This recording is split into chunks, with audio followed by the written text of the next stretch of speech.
Suddenly, as from nowhere, the question came. She reached up.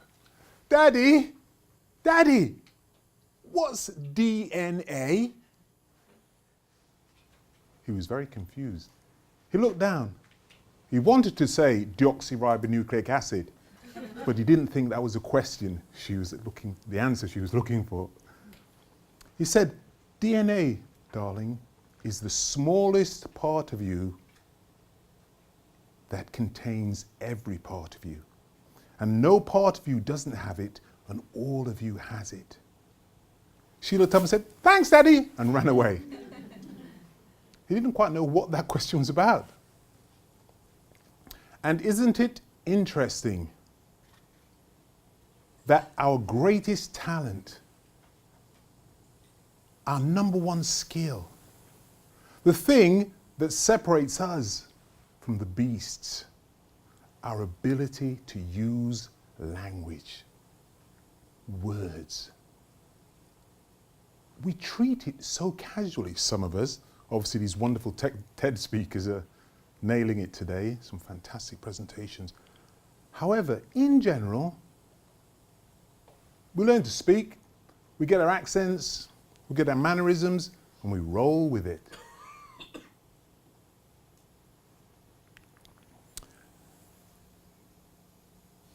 You are not your DNA. You may have heard that. But in fact, there's a thing called epigenetics, where your environment, one of the speakers beautifully said it, the vibrations that we get, we can control them, and we can give out the vibrations we want, and we can reprogram our DNA. Quite a useful thing to know if you have a stroke. On the 30th of July, 2016, I had a stroke of genius. A flash of insight. Physically, it took away half my body. Quite annoying. But the bad bit was, I lost the ability to speak. And for somebody who's a professional speaker, that's a bit of a bitch. Can I say that? But within 8 weeks, I was back on stage speaking. Thanks to my youngest son who poured me onto stage. This arm was in a sling. It's got a bit more movement now. Things are going great. Thanks for asking. But the reason I was able to do that, ladies and gentlemen, and what I'd like to share with you, is that I had spent over 30 years studying speaking and presenting, and speaking and presenting. And through that deliberate practice, over time, I'd built up the neurology, the density of nerve cells, axons, dendrites, all that thinking stuff, that meant the stroke couldn't take it all away. And it was also able to rebuild itself quite quickly.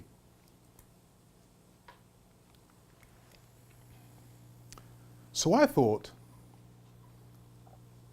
why did I do that so quickly and others struggle at BNI, Bob clubs, breakfast meetings, how many networking meetings are going on around the world? There's a lot of them. And people get up and they've got to do their 60 seconds, their 30 seconds, their 15 seconds, say who you are, what you do, da-da-da. And I'm surprised and shocked. Well, I quite like it because I make my living through that, but people didn't like doing something they did fairly regularly. Please raise your hands if you're a public speaker. Quite a few is in the room, quite a few. I'm going to say it again in a moment after I tell you this. What is the point of speaking? Answer, to do it in public usually. You can hear yourself without speaking. And if you talk to yourself, I'm quite an old guy, but when I was young, if you saw people talking to themselves, it was a problem. So really, especially the ladies, of which I have many in the room, you do a lot of public speaking. So, who in the room is a public speaker? Yeah, that's the truth. So if you're going to do something often and regularly, and it has incredible impact on you, maybe we should focus on that. Because before getting my speech back, I had a thing called Fluent Dysphasia. And that means what was going on in my head, those words weren't coming out of my mouth. That's very scary. Not for me, but for my sons. It was, Dad, it's not funny. It's not funny. Don't do that. I didn't know what the hell I was doing. So focus is very important. Know what you're trying to achieve, what you're trying to do, and connect what's going on in your head with what's coming out of your mouth.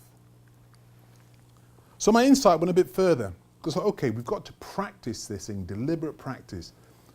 And one of my childhood heroes was Bruce Lee.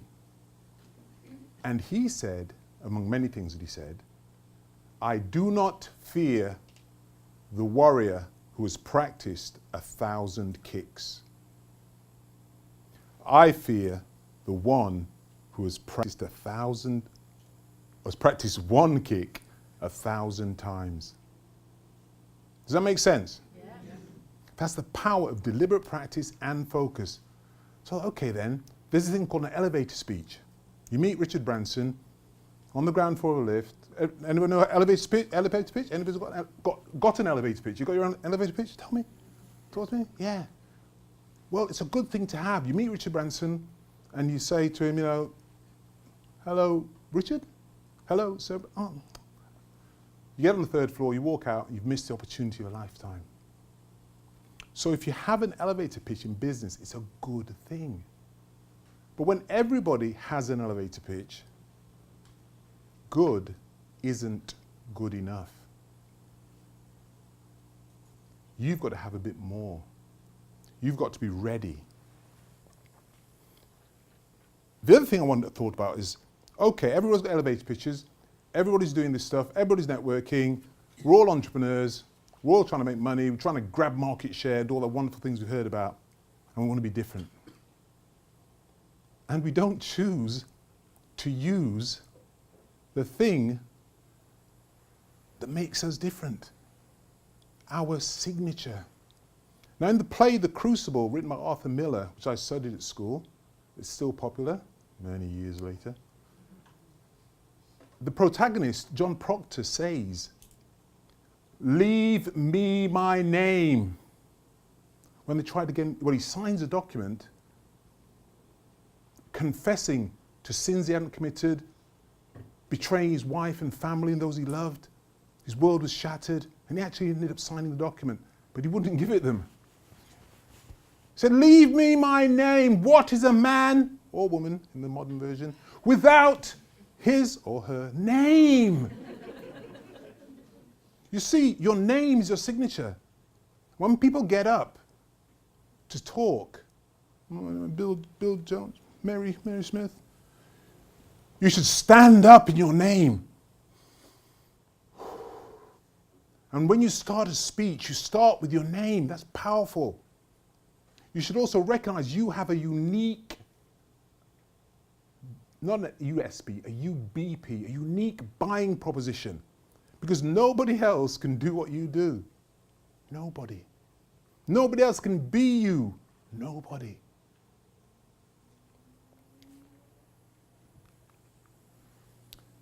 So then I wanted to wrap it all up in kind of a Zen thing. So I started this idea of an elevator pitch isn't good enough. And I found the term signature speech. I thought signature speech is good because it's got a whose signature? Whose signature? Mine. That was good. People got that one. It's got your signature on it. And every time you give that speech, people will know it's yours. Because you start the same way, you'll deliver the same product, I hope. I think I heard somebody go, oh, I've got 10 products, 15 products. Well, you're a busy fool. No. Focus is very important. We have a couple of products, and we should only be pitching one at a time, else Richard, still in the lift, will get confused. So your name's the same, your product or service, generally the same, and the way you deliver it, the unique way that you deliver it. That's 3 things already that never change, or change rarely. But then they say, but Michael, Don, whatever your name is, if we say the same thing over and over again, won't it get boring? Well, the Zen masters prove that they are masters by being able to draw the Zen circle. A very simple art form. With one stroke of a pen, they can draw a perfect circle. So the result of the practice is something beautiful and unique, and very few people can do it. If you can deliver your elevator pitch with your signature on it over and over again, people start to see it as a symbol of you, almost a catchphrase. And remember Bruce Forsyth? I'm getting on, I've got to be careful with my references. Nice to see you, Nice. That gentleman, Sir Bruce Forsyth, was on the stage for 77 decades with the same act. With the same act. But he mixed it up and he changed it, he made it modern. It lasted for 70 years, the same song and dance act. He revitalized it by changing the space, the gaps, the context. But what he delivered was beautiful music, wit, comedy, and people knew what to expect. You see, there's only one world, and we've been taught to separate into the everyday world and the miraculous, wonderful, magical realm. So we see, oh, I'm average, I'm ordinary, I'm like everybody else, but deep inside of us, we know we're special. A guy called Joseph Campbell wrote a book called The Hero with 1,000 Faces and created the monomyth. All the stories are the same. Star Wars. I always forget this one. Cadmus Evergreen stars in it. The Hunger Games. Mary Poppins. What's the one where she clicks her heels on the red? Wizard of Oz. In all these things, all these myths, it's the same myth. The hero gets a call to adventure. I call that A, grabbing the attention of your client. You have that tension where you, hello, and finally you make it, oh, yeah, I do that as well. Wow, brilliant, what are you doing there?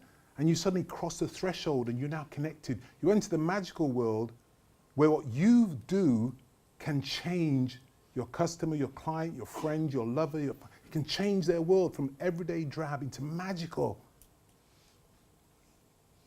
Then the good times finish. Never last, ladies, do they? Never last that long. The car door stops getting opened. The flowers stop arriving. And we guys, we're waiting for that all the time. So the thing is, it changes. There's a crisis in the movie.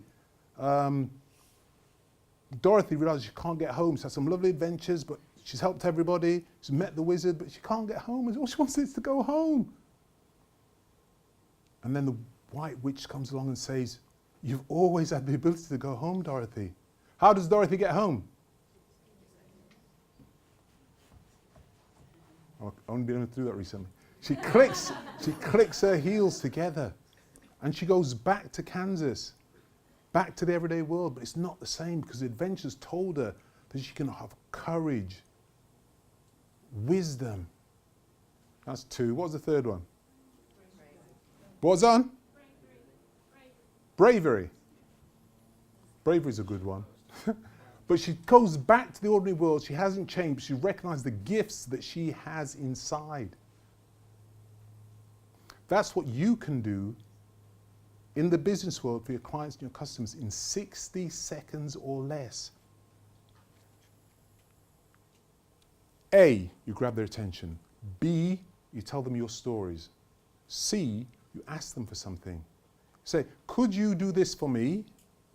Could I do something for you? And thirdly, could I help you in such a way that you could help others?